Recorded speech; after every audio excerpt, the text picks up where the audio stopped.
Good morning. Today, as we look at 1 Corinthians 11, 1 through 16, today is another day that I would have a dispute with Paul, even though the last verse that we look at today, he says, if anyone is disposed to be contentious, we have no such custom, nor do the churches of God. In other words, don't argue with me about this. This is the way it is. If anyone is disposed to be contentious, well, Paul, sorry, but I'm going to be contentious with you today. He's talking about dress in some ways, but not, with the clothes we wear, but our head covering. And he says, I want you to understand that, Christ is the head of every man, and the husband is the head of the wife, and God's the head of Christ. Well, this, as a husband and wife, we're partners in things.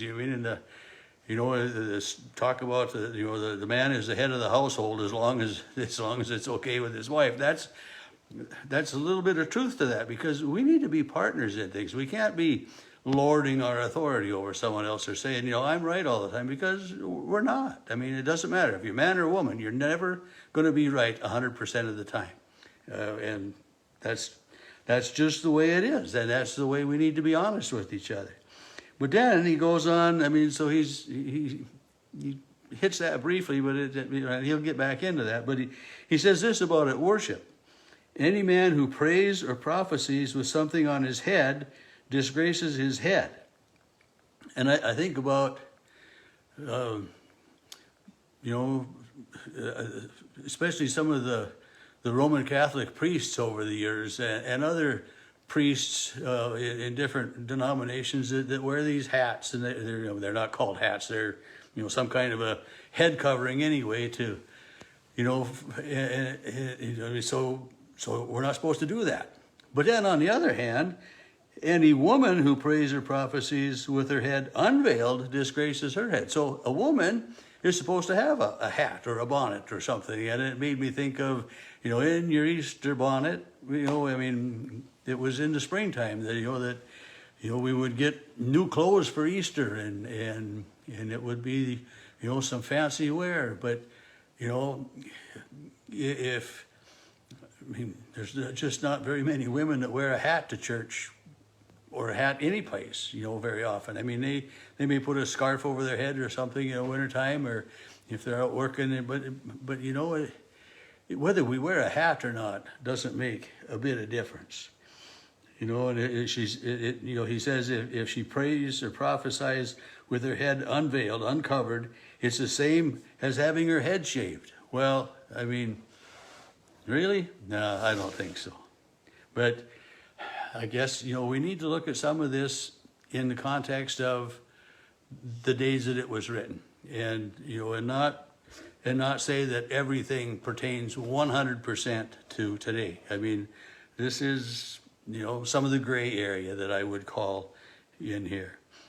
And then he says, if a woman won't veil herself, then she should cut her hair, but it's disgraceful to cut all of her hair off, so she should just wear a veil. Just follow the rules. And I think about,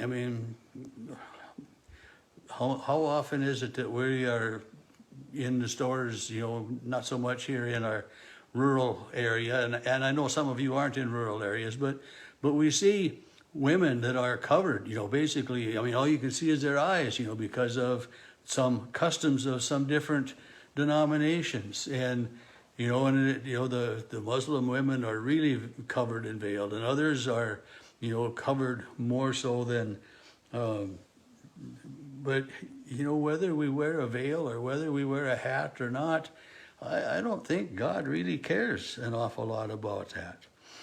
And then in verse 7, he says, a man ought not to have his head veiled, since he is the image and reflection of God. Really? I can't wear a hat or something because, I'm a reflection of God? Boy, I don't think so. We're made in God's image, but, it's whether I wear a hat or not, I just don't see that that's a difference. And then, he says, the man is a reflection of God and the woman is a reflection of man, because man was not made from woman, but woman from man. Well, I tell you, and then he says, you know, but you know, but woman, you know, a man did come from a woman. I mean, we don't just, you know, appear that way. But you know, he's talking about things I think that really don't pertain to today in a lot of ways. And then he comes in and he says, does not nature itself teach you that if a man wears long hair, it is degrading to him? Have you ever seen a picture of Jesus with short hair? I mean, I think about it. I mean, every picture we see of Jesus, I mean, we don't really know exactly what he looked like, but you know, most likely his hair was a lot longer than mine. I mean, and we picture him that way. But so here Paul is saying, you know, if a man wears long hair, he's degrading himself. Well, I'm pretty sure that, you know, most of the men probably had, you know, longer hair or beards. Maybe I'm wrong. I don't know, but this is the way that we picture in our minds. And again, I mean, if a person has long hair or short hair, does it make a lot of difference in how he or she may worship God?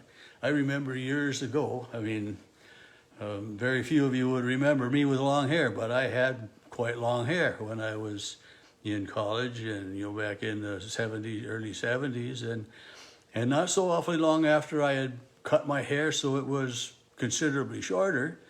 I was visiting with a gentleman, and he says, you know, it's nice to have a conversation with a nice young man like you. You're not like those long-haired hippie kind of guys. And I didn't say anything. I smiled to myself, because if he'd have seen me a week earlier, I mean, my hair was down on my shoulders. And then when we were talking, you know, it was, you know, cut up pretty nice and short. But, you know, for that person, if I had that long hair that day, he probably wouldn't even have talked to me. But, you know, it wasn't degrading. And I think about in today's society, I mean, we have people that shave their heads. We have people with just, you know, little bits of hair here and there, or, you know, they cut it so different, and long hair, anything, you know.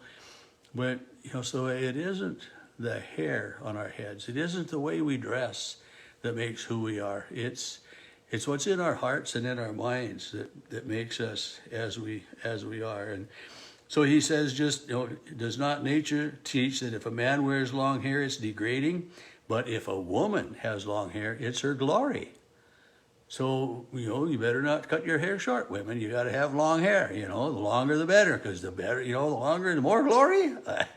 Sorry, Paul. And it's like I said, we got to understand this according to the day and the time that Paul was writing to these people in Corinth. And it was just, you know, the long hair, short hair. I mean, it was one of those discussions that was causing conflict. It was just like circumcised or not circumcised for the men, you know. And, you know, the Jewish people said, boy, if you're not, you can't be one of God's people. You know, you can't worship the God of creation if you're not circumcised, you know, because that's it. And you can't worship the God of creation if a man's got long hair or if a woman's got short hair. I mean, I just can't go there. I just can't go there. So it puts me back to what verse 1 is of this chapter. And I closed with that yesterday. Paul says, be imitators of me as I am of Christ. And I think that's, you know, that's a good bit of wisdom, a good bit of information, a good guideline for our lives, you know, to be an imitator of Christ, to not judge someone by their outer character, by the way they dress, by the, you know, but we're quick to do that. It's easy to do that, to write somebody off because of the way they look, the way their hair is, the way their dress, or whatever, or their customs. And it's, you know, to know that each and every one of us is a child of God, and that we are all created in God's image, and each and every one of us has the right to come to God, just as we are, a sinner, just like everybody else.